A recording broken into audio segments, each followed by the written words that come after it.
पुत्रदा एकादशी व्रत कथा। नमस्कार दोस्तों, आज हम पौष मास के शुक्ल पक्ष की पुण्यमय एकादशी है, जिसे हम पुत्रदा एकादशी के नाम से जानते हैं। इस कथा को सुनने मात्र से श्री हरि की कृपा प्राप्त होती है। तो आइए श्रवण करते हैं पुत्रदा एकादशी की पावन कथा। यह कथा सीधे भविष्योत्तर पुराण से ली गई है, जो भगवान श्री कृष्ण ने महाराज युधिष्ठिर को सुनाई थी। इसे सुनने मात्र से ही संतान सुख की प्राप्ति होती है और सभी मनोरथ सिद्ध होते हैं। बहुत समय पहले की बात है। भद्रावती नामक नगरी में एक धर्मात्मा राजा राज्य करते थे, जिनका नाम था सुकेतुमान। उनकी पत्नी का नाम था शैव्या। राजा सुकेतुमान के राज्य में सुख समृद्धि की कोई कमी न थी। प्रजा सुखी थी, धन धान्य भरपूर था, किंतु राजा और रानी एक गहरे दुख से पीड़ित थे। उन्हें कोई संतान नहीं थी। संतानहीन होने के कारण राजा और रानी का जीवन सूना सूना लगता था। वे जानते थे कि बिना पुत्र के उन्हें पितरों का तर्पण करने वाला कोई नहीं होगा और मोक्ष भी कठिन हो जाएगा। इसी चिंता में एक दिन राजा सुकेतुमान अपना राज्य भार मंत्रियों को सौंपकर गहन वन की ओर चल दिए। उनका मन अशांत था और वे किसी एकांत स्थान पर प्रभु का स्मरण करना चाहते थे। कई दिनों तक राजा वन में भटकते रहे। कभी वे फल खाते, कभी झरनों का जल पीते।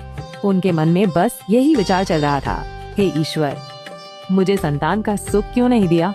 भटकते भटकते वे एक सुंदर आश्रम के पास पहुँचे, जहाँ अनेक ऋषि मुनि वेद पाठ कर रहे थे। राजा ने सभी ऋषियों को प्रणाम किया।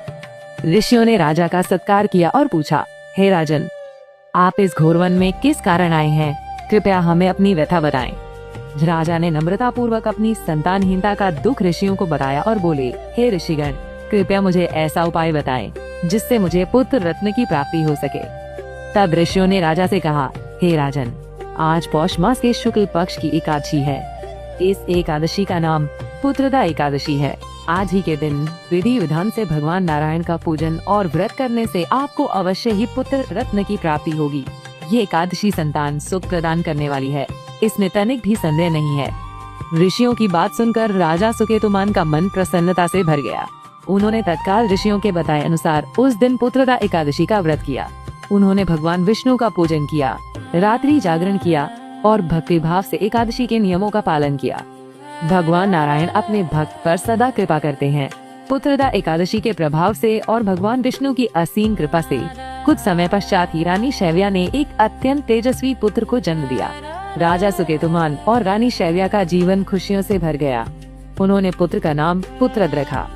तो देखा आपने हरि भक्तों, पौष पुत्रदा एकादशी का यह व्रत कितना चमत्कारी है। यह केवल पुत्र की ही नहीं, बल्कि संतान के मंगल और सुख समृद्धि की कामना करने वाले हर दंपति के लिए एक अमूल्य वरदान है।